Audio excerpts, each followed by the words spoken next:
झोपड़ी में एक छोटा सा चिराग जल रहा था। उस झोपड़ी में कमला मरणासन स्थिति में एक फटे हुए चीथड़े पर लेटी थी। उसके सामने उसकी 4 बेटियां सरला, अनीता, आरती और गुंजन भरी आंखें लिए ठंड से ठिठुरते हुए बैठी थी। सबसे बड़ी बेटी सरला की गोद में उसकी 5वीं नवजात बेटी अनु थी। बेटी, अब मेरा वक्त भी आ गया है। नहीं माँ, ऐसा मत बोलो, बाबा भी चले गए और अब तुम भी हमें छोड़कर चली जाओगी तो हमारा क्या होगा माँ? कमला कुछ न बोल सकी। उसकी आंखों से आंसुओं की धार बह निकली और फिर जिसका डर था वही हुआ। वो अपने पीछे 5 बेसहारा लड़कियों को छोड़कर इस दुनिया से चल बसी। गांव के कुछ दयालु लोगों ने बच्चियों को बेसहारा जानकर कमला का अंतिम संस्कार कर दिया। अभी कमला को इस संसार से गए 1 दिन भी नहीं हुआ था कि गांव का बनिया सुखीलाल वहां धमका। वो सरला से बोला, रे छोरी, चल मेरी रकम वापस कर जो तेरी माँ ने तेरे बाप के क्रियाकर्म के लिए ली थी। सेठ जी, घर में एक फूटी कौड़ी भी नहीं है। माँ का अंतिम संस्कार भी मोहल्ले वालों की दया पर हुआ है। रे, मेरे पैसे निकाल, नहीं तो अभी के अभी ये घर खाली कर। ना जाने कहां से चले आते हैं यहाँ मरने के लिए। सुखीलाल की नजर बहुत पहले से उनके घर पर थी और आज उन्हें बेसहारा जानकर वो उनसे घर खाली करवाने आया था। दुष्ट बनिए ने उन बच्चों पर जरा भी दया नहीं दिखाई और उन्हें घर से बाहर निकाल दिया। घर से निकलकर बच्चियां दिन भर गांव के बरगद के पेड़ के नीचे बैठी रहीं। सुबह से उनके पेट में अन्न का एक दाना भी नहीं गया था। सरला, अनीता, आरती और गुंजन ने तो किसी तरह खुद पर काबू रखा था, मगर छोटी अनु का भूख के मारे बुरा हाल हो रहा था और वो लगातार रोई जा रही थी। आखिरकार सरला से उसका रोना न देखा गया। वो गांव के घर पर गई। अम्मा, ओ अम्मा, थोड़ा सा दूध दे दो अम्मा, मेरी बहन सुबह से भूखी है। घर से एक औरत निकली है क्या? पहले तुम्हारी माँ का क्रियाकर्म करो और फिर तुम लोगों का पेट पालो। तभी उस औरत का पति बाहर निकला और बोला, अरे क्यों डांट रही हो गरीब को? दे दो ना थोड़ा सा दूध। देखो जी, आज तो दे देती हूँ इसे दूध, मगर इसे कह दो कि दोबारा यहाँ नजर भी ना आए। सरला कुछ न बोली, बस दूध लेकर वहाँ से चली आई और भूखी अनु को पिलाया। ऐसे कब तक चलेगा? यहाँ रहकर मरने से अच्छा है कि शहर चलकर कोई काम खोजा जाए। फिर अगले ही दिन सरला अपनी बहनों को लेकर शहर चल पड़ी। शहर पहुंचकर उसने काम खोजना शुरू किया। उसकी उम्र महज 13 साल की थी, इस वजह से उसे कोई काम नहीं दे रहा था। बहुत देर भटकने के बाद वो एक जगह पहुंची जहाँ कोई बड़ी इमारत बन रही थी। वहाँ मजदूरों की बहुत किल्लत थी, इसलिए वहाँ के ठेकेदार ने सरला को भी काम पर रख लिया। अब सरला दिन भर छोटी अनु को अपनी पीठ पर बांधकर वहाँ काम करती रहती और उसकी बहनें वहीं पास में खेला करती थी। रात को सब बहनें फुटपाथ पर ठंड में ठिठुरते हुए सो जाती थी। एक सुबह जब सरला काम पर जाने को तैयार हुई और उसने अनु को उठाया तो देखा कि अनु का शरीर बुरी तरह तप रहा है। सरला घबरा गई। दीदी, अनु को कल रात से बुखार है, आप थक कर सो रही थी इसलिए मैंने आपको उठाया नहीं। आज आप काम पर मत जाओ दीदी। आरती की बात मानकर सरला उस दिन काम पर नहीं गई। जी तोड़ मेहनत के बाद उसने जो कुछ थोड़े से पैसे बचाए थे उनसे उस दिन अपनी बहनों के लिए खाना और अनु के लिए दवाई ली। शाम तक वो अनु को गोद में लिए बैठी रही। अगले दिन जब वो काम पर गई तो ठेकेदार उसे देखते ही गरज पड़ा। क्यों रे, तू कहीं की कलेक्टर है क्या? तेरा जब मन करेगा तो काम पर आएगी और जब मन करेगा तब छुट्टी ले लेगी। मजदूरों की किल्लत है, इसलिए इस बार तुझे छोड़ देता हूँ, लेकिन अगली बार इस तरह से किया तो दोबारा यहाँ मत आना। ना जाने कहाँ से आ जाते हैं ये गंवार लोग, इनको काम भी दो और इनके नखरे भी झेलो।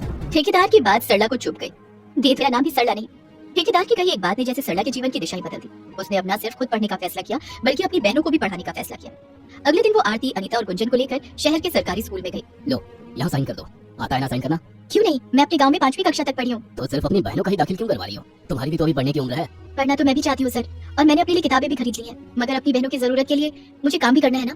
माता पिता के बाद इनकी सारी जिम्मेदारी तो अब मेरे ऊपर है, लेकिन मैं पढ़ाई जरूर करूंगी सर। हो सकता है थोड़ा समय लगे। प्रिंसिपल सरला की लगन और उसकी बातों से बहुत प्रभावित हुए। उन्होंने कहा, देखो बेटी, सरकार ने तुम जैसे कामकाज बच्चियों के लिए रात के स्कूल शुरू किए हैं। इस स्कूल में रात को क्लास लगती है, तुम चाहो तो रात को यहाँ आ सकती हो। प्रिंसिपल सर की बात में सरला को आशा की एक किरण दिखाई दी। जी सर, मैं जरूर आऊंगी। इस तरह सरला और उसकी बहनों की पढ़ाई फिर से शुरू हुई। शुरू में सरला को दिन भर थकने के बाद रात को विद्यालय जाने में बहुत दिक्कत आती थी, मगर उसने उम्मीद का दामन नहीं छोड़ा। लेकिन सरला की पढ़ाई की राह इतनी आसान नहीं थी। एक तो दिन भर काम करना, फिर स्कूल जाना। वो चाह कर भी पढ़ाई पर अपना ध्यान नहीं दे पा रही।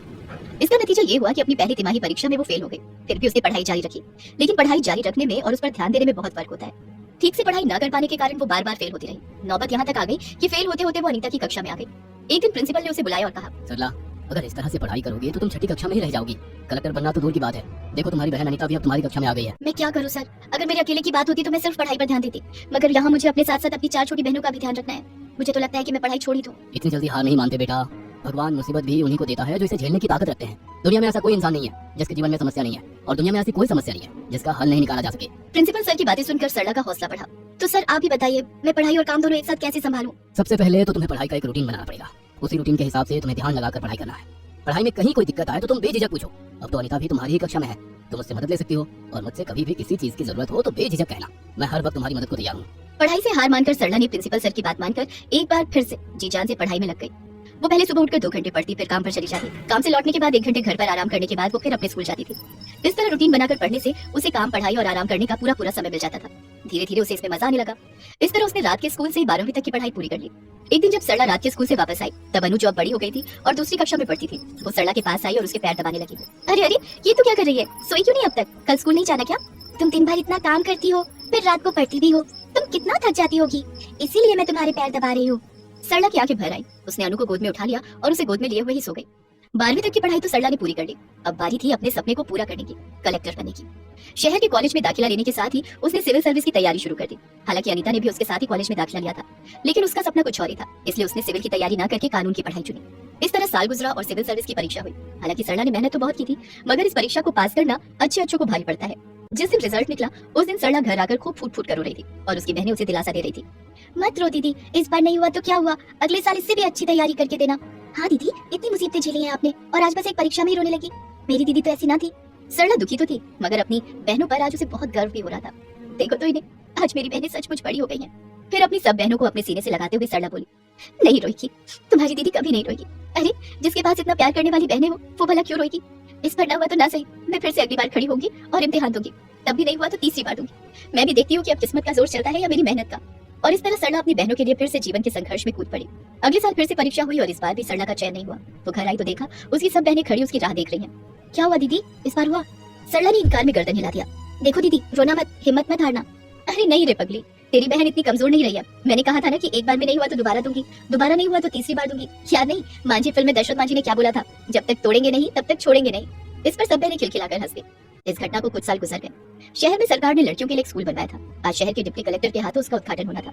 स्कूल को बनाने वाला ठेकेदार भी उस समारोह में आया था। तभी वहाँ काम करने वाले एक आदमी ने ठेकेदार को कहा, साहब, डिप्टी कलेक्टर की गाड़ी बस पहुंचने ही वाली है। जा जल्दी से सबको बोल सामने आ जाए और डिप्टी कलेक्टर का अच्छे से स्वागत करें। ठीक समय पर डिप्टी कलेक्टर की गाड़ी आई। डिप्टी कलेक्टर कोई और नहीं, सरला ही थी। उसका कहना भी एकदम सच निकला, जब तक तोड़ेंगे नहीं तब तक छोड़ेंगे नहीं। स्वागत और उद्घाटन समारोह के बाद कलेक्टर साहिबा खुद चलकर ठेकेदार के पास पहुंची। अरे मैडम, आप कोई बात थी तो मुझे बुला लिया होता। आपने मुझे पहचाना नहीं, मगर मैंने आपको पहचान लिया है। आज से कई सालों पहले आप इसी शहर में कोई इमारत बनवा रहे थे और वहाँ मजदूरों की बहुत किल्लत थी। ठेकेदार के सामने सब आईने की तरह साफ हो गया। उसे सब कुछ याद आ गया। हाँ मैडम, लेकिन आपको ये सब कैसे पता? वो इसलिए कि वहाँ मैंने भी मजदूरी की थी। एक दिन काम पर न आने के कारण आपने कहा था कि तू खुद को क्या कलेक्टर समझती है। देखिए, आज मैं कलेक्टर बन गई हूँ। ठेकेदार को काटो तो खून नहीं, वो हकलाने लगा। मैडम, मुझे माफ कर दीजिए। अरे आप माफी मत मांगिए, आज आपके कारण ही मैं यहाँ तक पहुंची हूँ। उस दिन की आपकी बात को गांठ बांधकर ना मैंने पढ़ाई शुरू की, बल्कि अपनी बहनों को भी पढ़ाया। आज मेरी सबसे छोटी बहन अनु डॉक्टर है, मेरी 2 बहनें गुंजन और अनीता शहर की नामी वकील हैं, और मेरी 5वीं बहन आरती कॉलेज में प्रोफेसर है। और ये सब हुआ है आपके कारण। आपकी कही एक बात ने उस दिन मेरे जीवन की दिशा बदल कर रख दी थी। समय हो रहा था और सरला को वहाँ से जाना था। उसने ठेकेदार से कहा, अच्छा मैं चलती हूँ, आप अपना ध्यान रखिएगा। कलेक्टर का काफिला वहाँ से चल दिया, मगर एक बात ठेकेदार के मन में घर कर गई कि आज की लड़कियां कमजोर नहीं हैं। अगर उन्हें सही दिशा दी जाए तो वो बड़ी से बड़ी मंजिल को भी आसानी से प्राप्त कर सकती